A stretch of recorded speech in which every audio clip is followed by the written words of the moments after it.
to Aware. We are dedicated to communicating information that inspires your positive growth and change. Are you interested in a peaceful planet? Are you interested in optimal health? Are you living with purpose? Are you enjoying your life?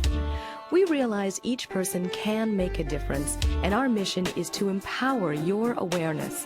The choices that you make in every moment shape your life, and we encourage you to realize that you have your own answers and to always listen to your own truth. We invite you to stay aware. Hello and welcome to The Aware Show. I am so grateful you are here with me today because we're going to talk about something that's very applicable to anyone who's either working from home, have ever owned a business, if you're an entrepreneur, if you're an employee, anyone in the space where you have combined your work and your life and how to create that balance.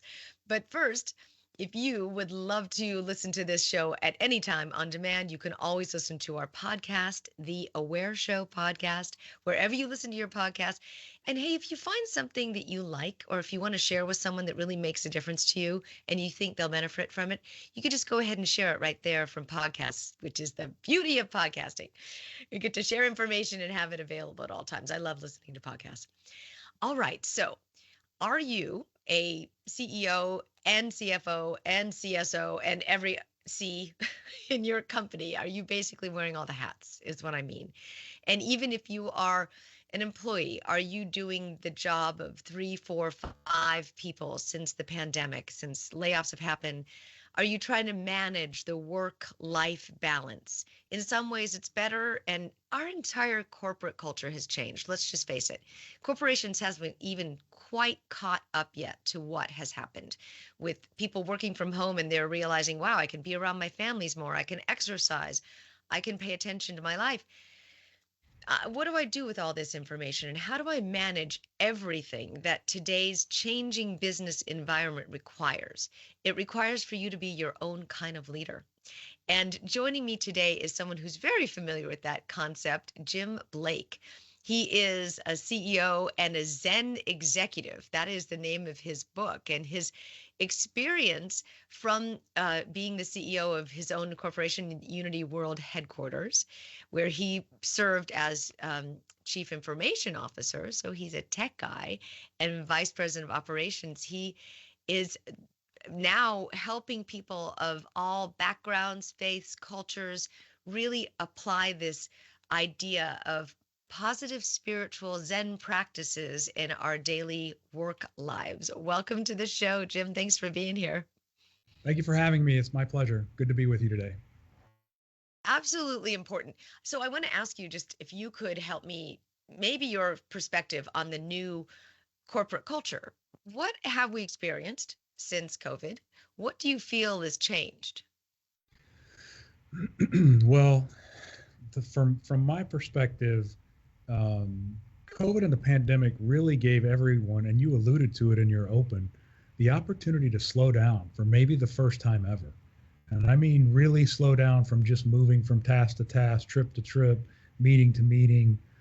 And I think what you've seen is a shift in perspectives, number one, and even a shift in priorities, where folks that weren't necessarily ready to retire have suddenly retired because they value life differently. And other folks now with the ability to work remotely have moved to the places where they always wanted to live.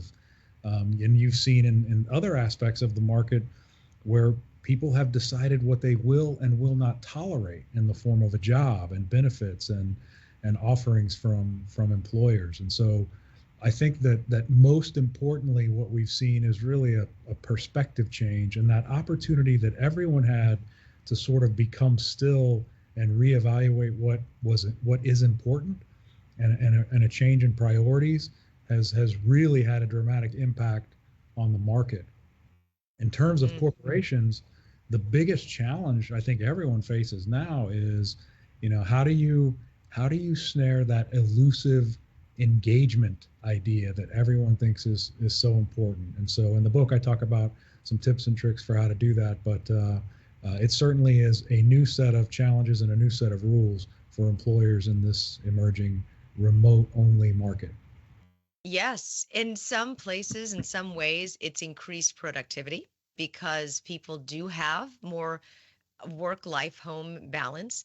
In other ways, it's decreased it because the parent is also the executive, or the employee is also the teacher, because in many ways a lot of parents turned into teachers. Thankfully, kids are back in school, so they have that learning environment support. But it changed a lot, and I think for the better. But look at our unemployment rates. There are more jobs than there ever have been available, and there is high levels of unemployment. We've never really seen both. What do you think that means? More job availability and more people not taking those jobs. Why do you think that is? From my perspective, it's a little bit what we talked about just a few minutes ago. I think people have changed their minds in terms of what they will and will not accept. And more importantly, you mentioned the impact of being able to work remote allows, and I've heard just personal stories from some of our own associates. It's changed their lives. The ability to put the kids on the bus, get the kids off the bus, have more freedom in terms of when they do the work, and not necessarily have to commute in and out and lose those 2 hours each day. And people have just really lots of testimonies about how it's changed their life, and they're so grateful.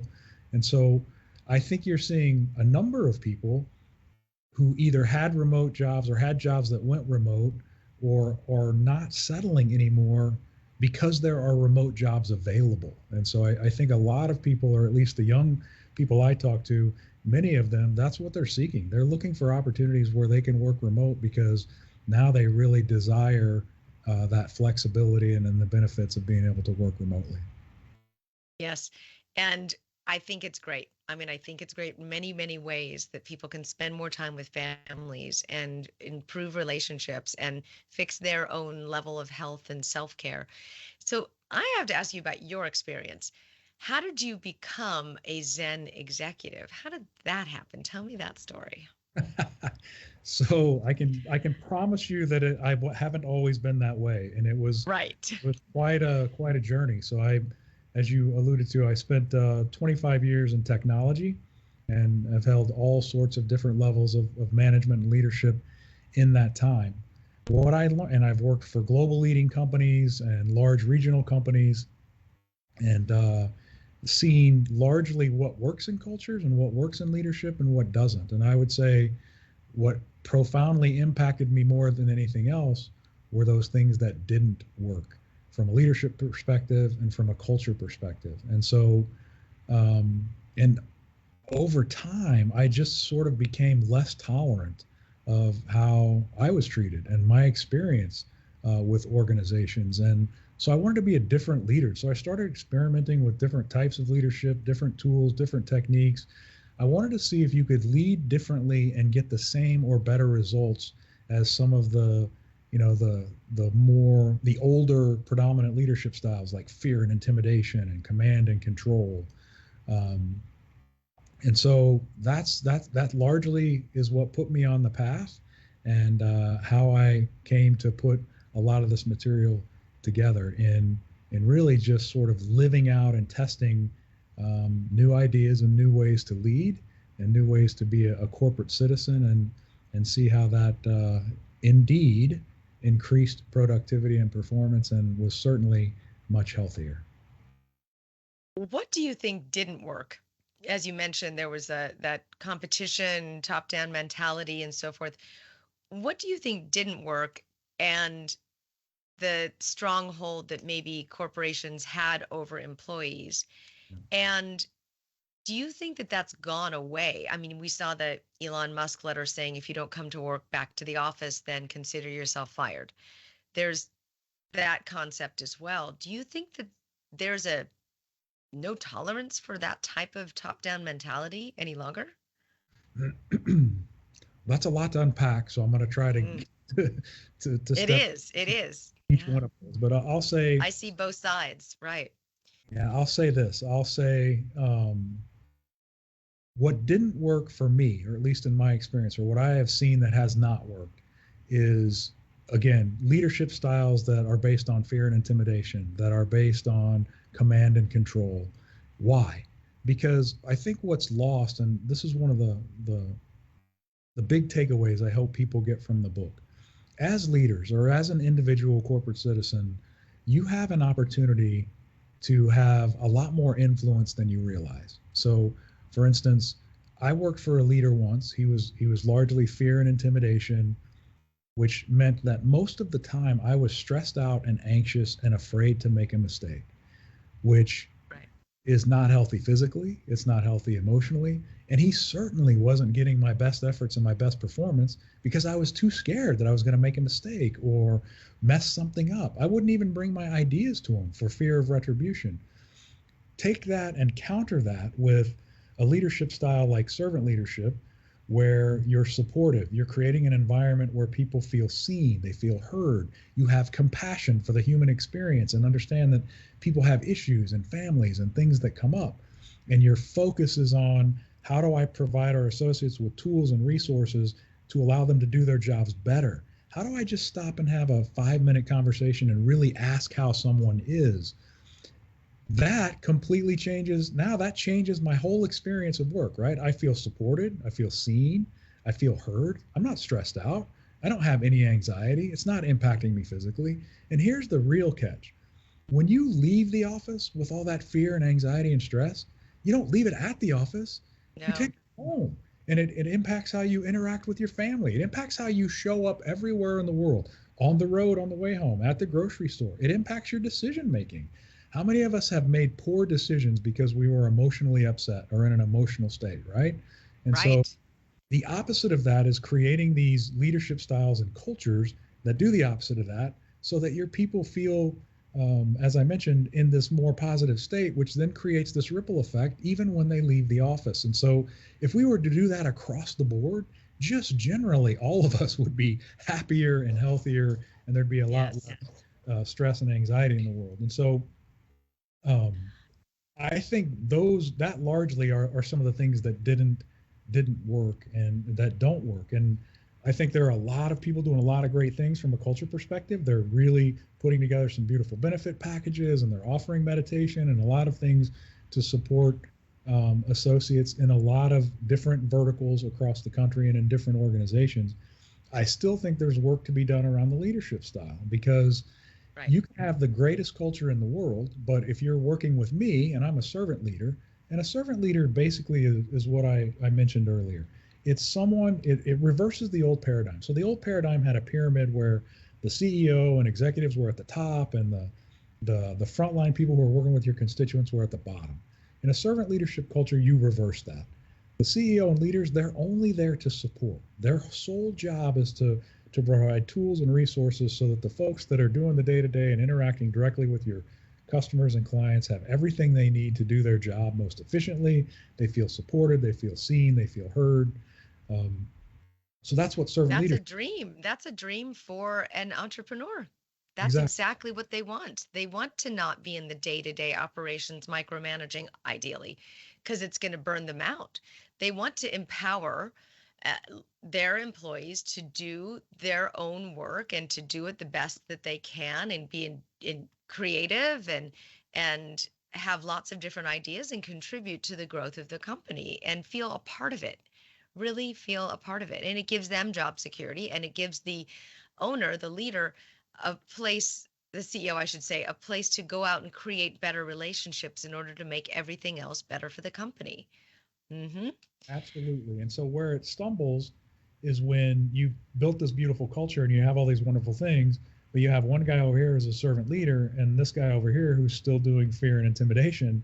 Now, so two associates in each of those organizations is having a completely different experience of your company. You got one Wow. person saying, "Man, my boss is great and I feel supported and I love it." And this person here is like, "Are you kidding me? I am totally stressed out." But your people that have worked so hard on your culture are going, how can that be? We've created this beautiful culture. And so the consistency in leadership philosophy has to be there if you really want to create change and a sustainable change that really impacts everyone. So now what if you don't see that change happening in your organization and you want to make a difference, but you don't want to lose your job by speaking up? Yeah. Have you ever encountered someone who really truly wants to change but doesn't feel like they are going to get heard? Yeah. So The only sort of sneaky pathways, if you will, that I have found in my experience that helped me, where I would find things that, so programs, classes, if you will, speakers, maybe even book studies, that I could describe or orient to my manager, who I was hoping would change the environment, as something that would increase productivity, or it would create an opportunity for some great team building. And so I suggest those resources, and if I'm fortunate, they hear the idea, they bring them in, and now slowly but surely you're starting now to integrate some of these techniques because it's more beneficial for the team. And although the leader may be reluctant or reticent, now you've got an expert who's come in and suggested why this is positive. The team is actually doing some of these tools and techniques, and now you've created a little change, and you've got your foot in the door, if you will. Okay. So you could start things like yoga night, or you could start maybe meditation breaks. So you could start to create that within your environment that wouldn't threaten the productivity of the company or the CEO, but it would actually improve the connection between the employees. I mean, yeah, a lot of people have stopped doing the culture bonding things because of COVID. And so they don't do the parties and they don't do the birthday celebrations and all that because people aren't really gathering in offices so much anymore. So this could be a great idea, like online yoga classes at night, or if you are in person at the office, you can meet and do that, or, go to, um, nighttime, events and things like that. So you can really improve the corporate culture by yourself, right? You can indeed, and some of those things you suggested are great and wonderful ideas to sort of begin to open the minds of those that you're serving with, for sure. That is a great idea.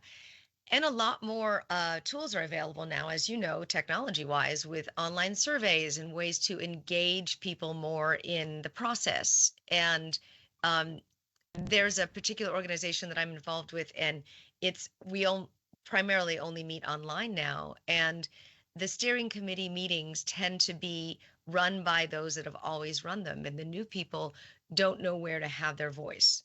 So you can maybe come in with ideas, with surveys to bring to the membership, or um, on like a little retreat for the steering committee for the new people to get to know the older people. And there's different ways that you can really start to bond the culture, right? Yeah, and surveys are a really powerful tool because that's just strictly data, right? It's not colored by anyone's judgment. It's not subjective. I mean, you're getting pure feedback directly from those that are involved. And so it can be really powerful as a change agent, as you mentioned. Okay. Now, what do you do for self-care? How do you take care of yourself within being, at the CEO level? Yep. So I talk a lot about self-care in the book, and to me, it's one of the most important and life-changing decisions we can make. I'll give you the example. I'll talk about what I do, but I'll give you the example of a professional athlete. So professional athletes, they have doctors, they have chefs, they have trainers, right? And they spend all this time getting their mind, body, and spirit ready to perform. We can learn a lot from that model. It may not be on the same stage, it may not be talking about the same amount of money, but their ideology is correct. For us to achieve peak performance, we need to be doing those same things. We need to be taking care of ourselves from what we eat, sleeping, hydration. And I know people are going, man, these are basic. They really are, but they have such a tremendous impact on your performance. If you're exhausted, your decision making is not going to be great. If you're It's stressed out, awful. if you're stressed out and emotional, your decision making is not great. Your performance is not great. And so self-care become, and here's the other thing, I alluded to it earlier. It also impacts how you show up in the world, how you handle things. So how you handle stress is impacted by whether or not you're well rested, well fed. And so this is the reason self-care is so very important. And what people fail to seem to realize, or the disconnect, is the fuller your cup is, the better you are in every aspect. The better you perform, the better your decision making, and the better you show up in the world. And so my Mm, advice is always put yourself first, put your self-care elements first. And people say, I don't have time for that. And what I would suggest is when you put yourself as a priority and you make time for it, Your entire life shifts because of all the things I said. All of a sudden, your decision making is better. All of a sudden, you have greater clarity. You have an opening for inspiration and guidance to come in. And your all of those things that you're doing now, sleeping and eating and taking care of yourself and making time for yourself, now you're operating from a full cup. So how you show up in the world is content and centered. There's nothing missing. You're not lacking anything. So there's no reason for stress or resentment. So for me, what does that look like? So I have found meditation works for me. And so I'm the perfectionist guy. When I first decided I was going to meditate, I went and read like 70 books because I had to do it just right. And turns out there's no perfect way to meditate. And so the same thing I get in meditation or becoming still is just really a quieting of the mind, or stopping the endless thoughts and chatter in our heads, right? People get that from yoga, as you mentioned. They get it from cycling. They get it from exercise. They get it from a nature walk, just sitting outside. Whatever that is for you, do that. Um, so I do that every morning, and then I exercise in the morning. I found that exercising in the morning before I do anything else allows me to feel like I've accomplished something right off the bat, and it frees me up to then do whatever I want for the rest of the day. I get a massage about every 6 weeks, and I am Nice. Nice. and the last thing I'll say is I'm pretty conscious about my boundaries. And so when opportunities arise and there's something that I don't really want to do, I no longer put myself through the idea of doing those things out of obligation, because that doesn't make me happy. I don't show up very well when I'm doing those things. And so I'm just really open and honest about my boundaries, and I do the things that really feed me, and those things that don't really feed me I tend to stay away from. Okay, so you have time to do things like that, but you have created time. You've created a priority to do something like that in your life. What do you think about the 4-day work week? Do you think that that's productive to have 4 days on and 3 days off? So I'm glad you asked that question. I don't think anyone has asked me that question yet. But here where I work, it's a $25 million spiritual nonprofit that's 100 years old. There's 300 associates. They were on a 4-week work week, a 4-day work week when I started here back in 2006, and they've been that way since inception.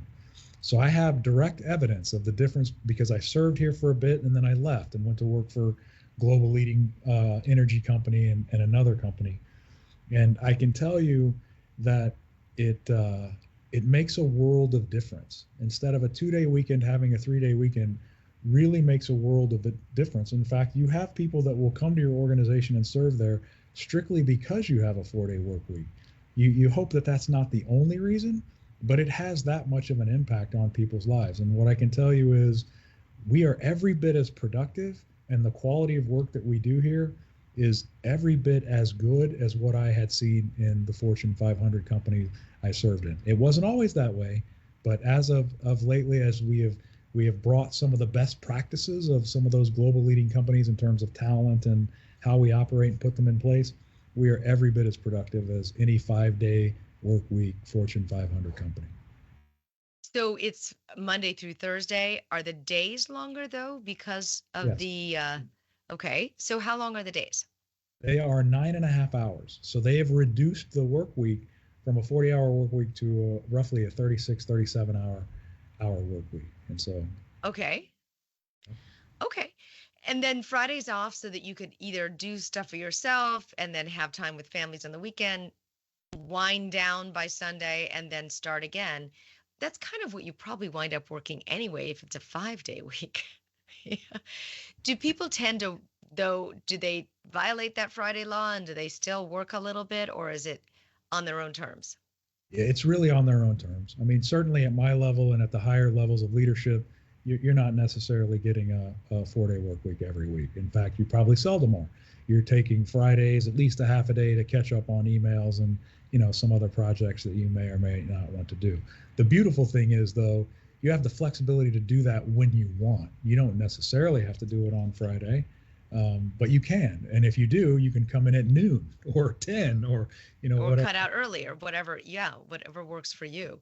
So that's good. I think that that's something that I think that California did that for a while with the government, and they had Fridays off. And it's definitely a really great for the employees, for the corporate culture sometimes it's difficult because you can't get a hold of people if you don't have that, if the whole world isn't on that Yeah. same type of thing.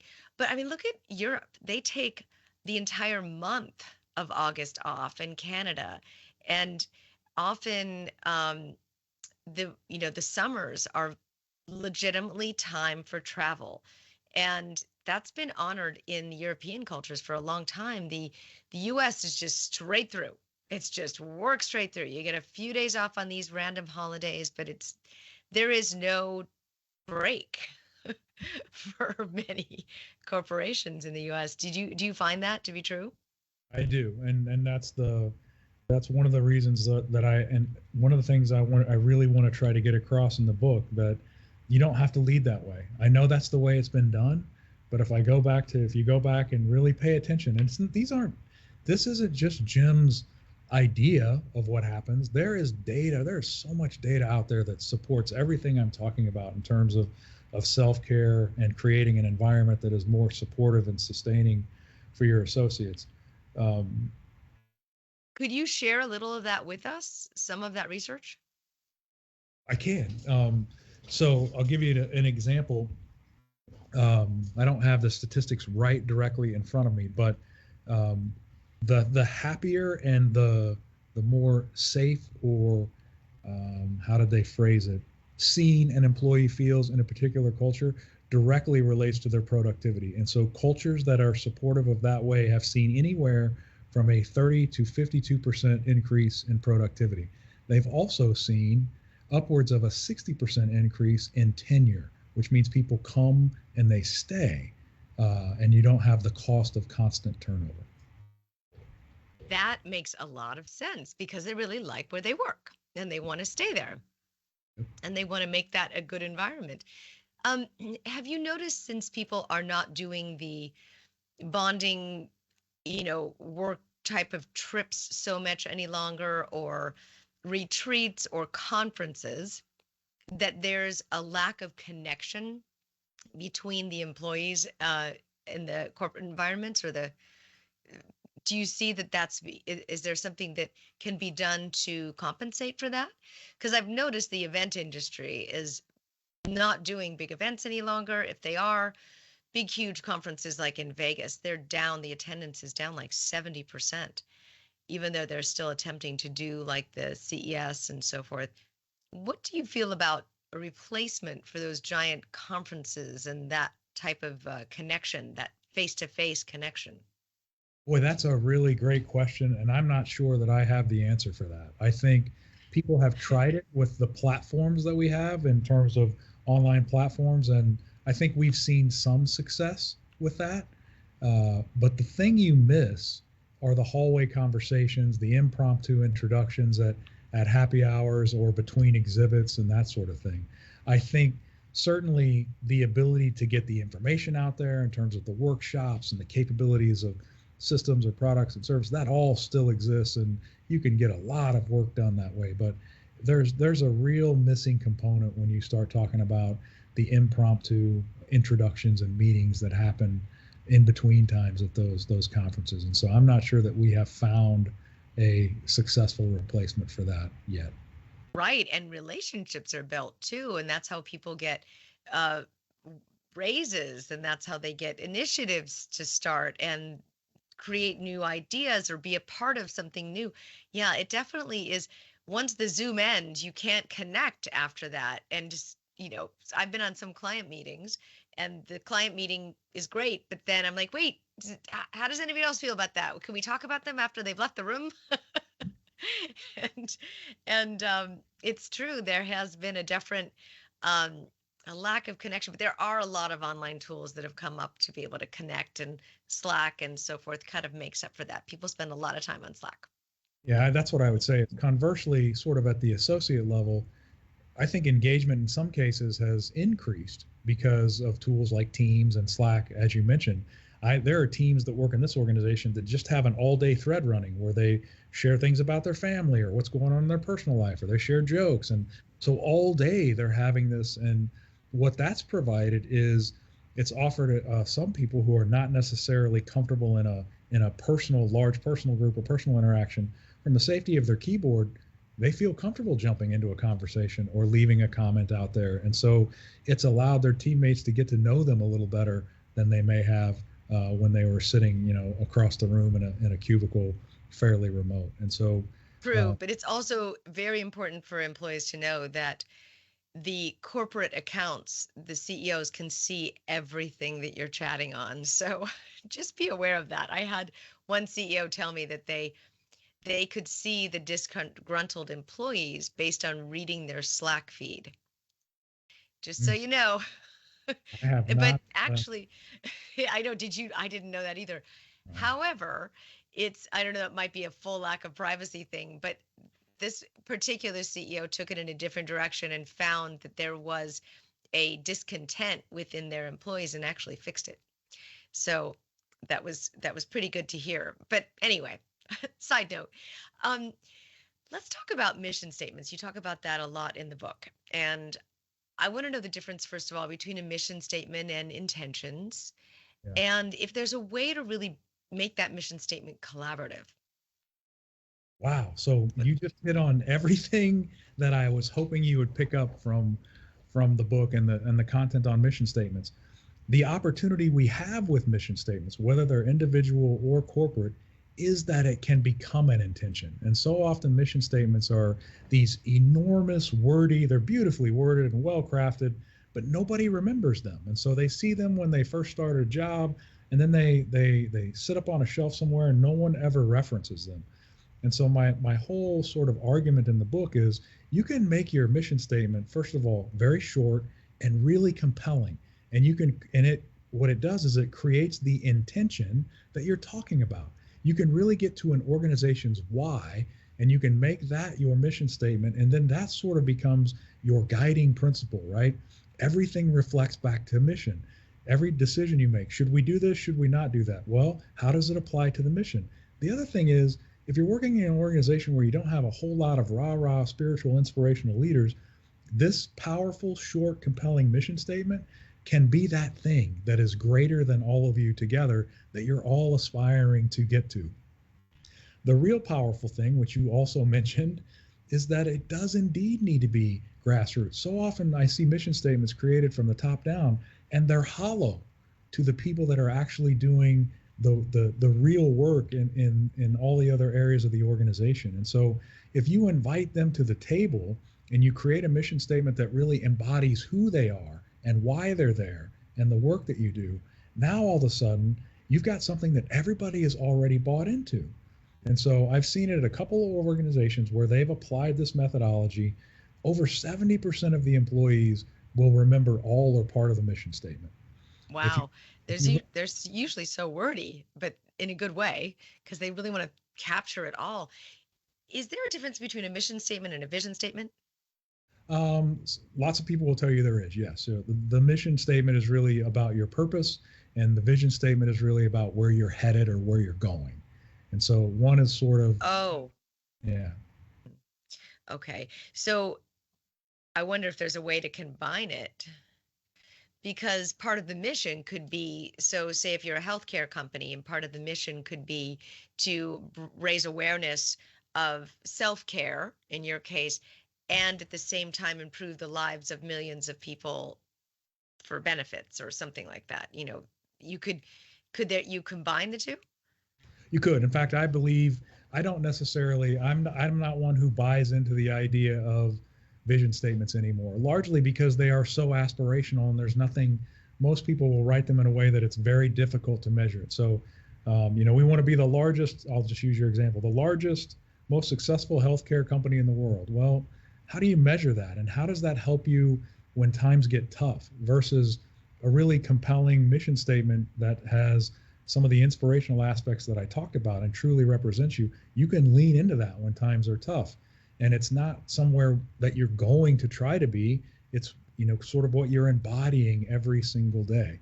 Now, if you want to put some vision with that, you can, certainly in a way that, but the idea is to make sure that it's attainable and that it's measurable, so that it's realistic and it's not just some, sort of nebulous, untouchable statement about where you want to be sometime in the future. Hmm. That's good. I mean, I agree with that.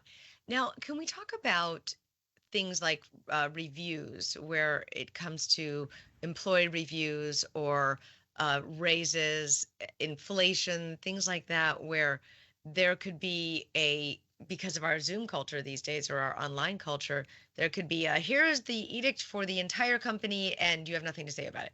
Easier to do these days, right? Because you're not as connected Yeah. to the feedback of the people in person.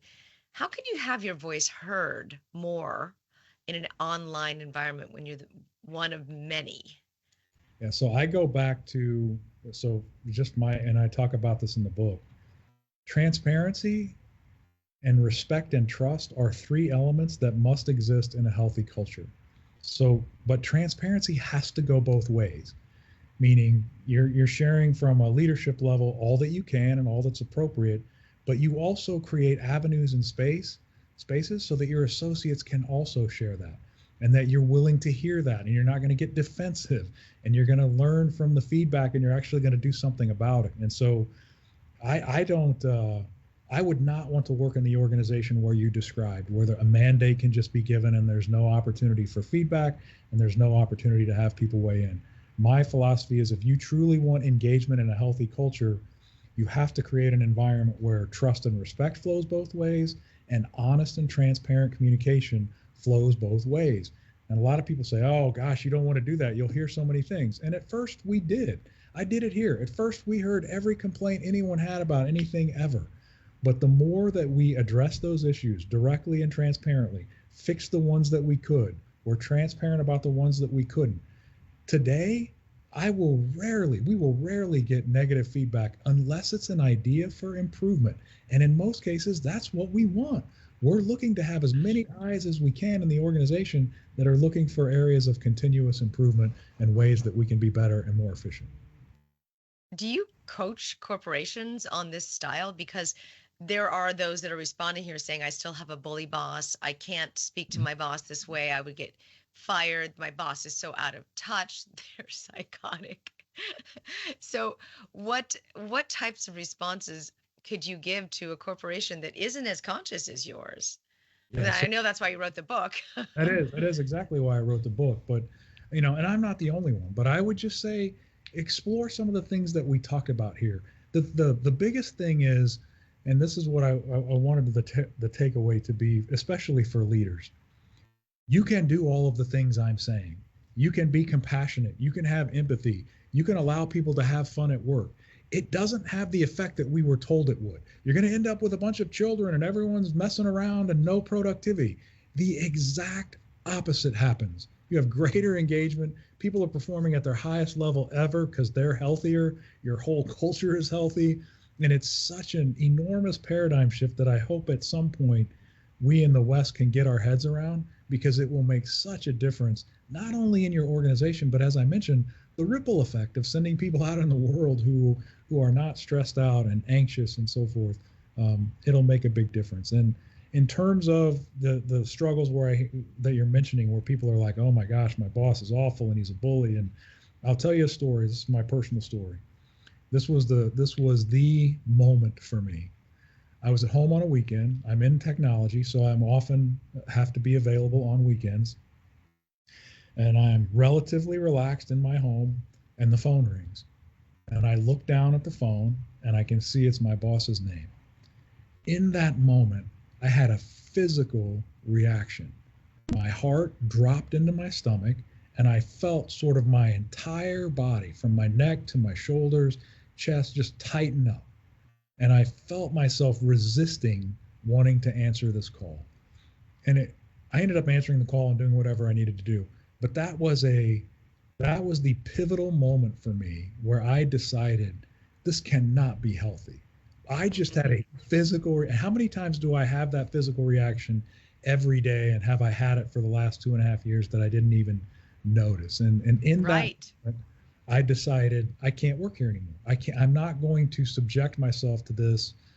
I deserve better. And it was a difficult decision, and it's scary to change jobs. And I know not everyone can do it, but I can tell you, if you do it in the vein of your long term health and preservation, I am certain you will be better off in the long run than staying at a place where you're struggling and having that sort of stress put on your mind, body, and spirit every day. Talk about doing it in the vein. I mean, the veins literally constrict. You could cause yourself a heart attack that way. I mean, it is really unhealthy. And then you go for, whatever bad foods or comfort you want to do, or don't exercise and I mean, there's a lot of health benefits to your blood pressure raising because of a bad boss. And it is it's just what do you think theirs is doing? I mean, that person's going to put themselves through just as much stress, and it's not great to do, especially if you really love the people that you work with and you love what you do. Right. You really love what you do, and it's great. And we run into this a lot in media, is some of the huge organizations that we work with in terms of networks. We don't have a lot of communication with the heads of the networks anymore, because broadcasters are broadcasting from home a lot now. And you really only hear about something if something goes wrong. Like if you said something wrong, or if you do something wrong. And there's barely any communication now of if things are going right. Because so I think it's one of the things that corporate cultures, especially, then you come up for the year review and then all you hear is the stuff that's wrong. There's got to be an emphasis on spending time on what is good and what is working for the culture that you're involved with, rather than just on the triage and the crisis control and so forth. There's got to be better feedback loops. I think it would be so cool to put something like a mission statement in your Slack, so that it's at like the top of your Slack, so that people, as they're communicating, see that all over the place, or they can put it as, part of the logo on Zoom, as, a placeholder or whatever, just to really constantly remind people that, hey, this is why we're here. This is what we do. And to bring that back into the corporate culture. I mean, I'm a serial entrepreneur. I own 3 companies and my husband owns 2. So we know what this means to to have people that work with us. I never say someone works for me. And I Exactly. just I have a conflict with that. I always see it as a collaborative effort, that you work with me on this. We come up with ideas together, and I empower. I don't micromanage. I empower people that work with me to do what they're good at. That's why they're there. I've always said, hire your weaknesses, capitalize on your strengths, because I don't want to be doing math. That is not going to be a good idea for me. Me, no goody at mathy. So I mean, I know that I can get my way around QuickBooks and so forth, but I know that someone always needs to check it or create it first or something like that. I got that part. Um, Here's the shadow side to that. The chickens start running the roost. If you're not touching back in, I've made that mistake before, where they take over the environment and I'm just a bystander in my own company. And I've definitely had that failure as well. What are some of the breakdowns where, when you have a collaborative environment, but you might get taken advantage of as a nice boss? Yeah, it can happen. But see, this is the thing. People think that being a nice and compassionate boss means you have no boundaries or you're a doormat. Right. You can't hold people to performance standards. And what I want to say is that's not what we're talking about here. So we run a performance-based organization. So if you are looking for a merit, and it's a nonprofit, but if you're expecting a merit increase, it's based on performance. And so we have the elements that we measure each year, just like we would for anybody else's annual performance review. But you're holding people accountable still to a very high standard of performance. I'm just not screaming at you and demeaning you when you're not meeting that level of performance. We're having a dialogue about what's happening, why aren't you meeting that level of performance, here's what the expectations are, and can you get there? How can I help you get there? And there are times, look, we're no different than any other organization. If you can't meet the levels of expected performance, you don't get to work here. But it's not going to be a miserable, horrible exchange. It's just going to be about facts and data. Here are the things that we expected.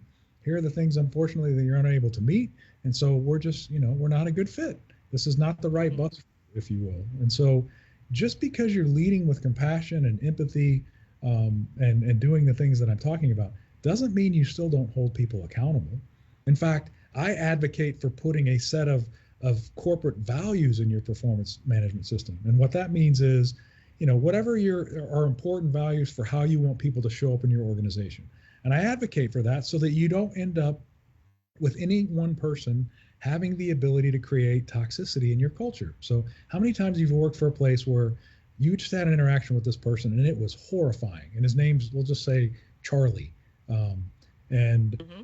you go to talk to someone about it and you're like, man, what's up with Charlie? That was, I just had a really, and they're like, oh, that's just Charlie. He's really good at what he does and you'll get used to it. And my argument is that's not fair. You got a Right. hundred corporate citizens who don't operate that way. Charlie doesn't get to be here. And so when you put the values in the performance management system and they're evaluated that on every year, if they can't manage how they show up with the rest of the culture, then they also don't get to be there. Yes. Do you recommend a good system for yearly reviews? I hear you on that. Very good point. Yearly reviews, very important, and something that holds people to measures of performance. And you also have to take into account things like COVID and not being able to do their jobs the same way. And it allows you the opportunity to shift as well. Um, what types of review systems do you recommend that are conscious, that support employees and allow them to feel heard? Yeah, so I don't really I don't know that I have a particular system that I would advocate for. What I would say is be conscious about what you're measuring. So for instance, instead of saying, I want to grow this particular number of customers, change that to how many more people can we serve? Right. And so it's a languaging thing, but you're sort of changing the lens with which you're viewing the business. So for instance, in a call center, one of the basic statistics is an answered call rate, which means how many calls are you actually answering versus the ones that are coming in that disconnect or drop because the hold was too long or so forth, right? Instead of saying, I want to increase our answer call rate, your goal becomes, we want to serve more people. If we have a higher answer call rate, that means we're serving more people. And so, what is that? What is the increase we want to have in serving more people? And it just sort of that shift in nomenclature goes from just being a hard number that's cold that doesn't mean anything to something that's almost inspirational. You want to help more people, right? And so the measurement changes that way. So, include the values in your system. Here's what I would say about performance management: not one size fits all.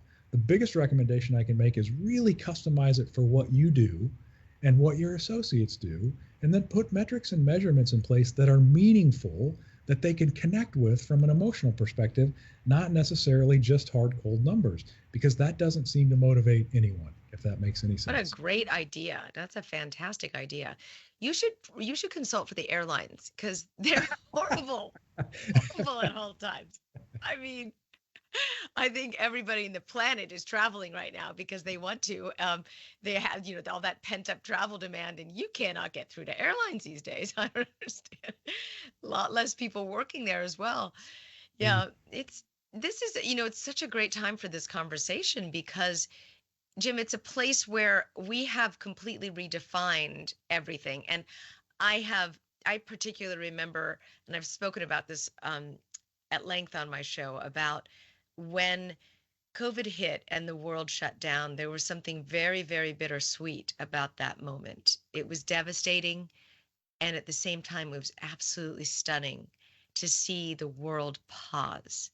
We have never seen that in our lifetimes where that humanity paused and the streets were empty and nature had just a moment to rebound and turtles came back on the beach and laid 100-year eggs and emissions went down and it was really amazing to see the global impact when the human footprint stopped walking for a second. It was beautiful.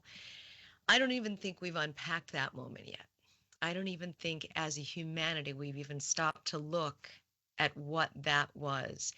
It did cause an enormous amount of financial devastation and stopped the economy. And yeah, that was also difficult. But there was a beauty in that moment that we haven't quite extracted yet. And we could learn a lot from. And I think we're living as a result of it. We are reforming and trying to figure out. And a lot of people decided, I don't want to be in that job anymore. They went from high school to college and backed into a job that they didn't even like, and they got a bad boss and they're still there. And they woke up and they said, I don't want to do this anymore. I cannot bring my body back to that place. And so a lot of people are in the gap. And it's important to be able to reform how you want to and recreate and actually choose how you want to go forward.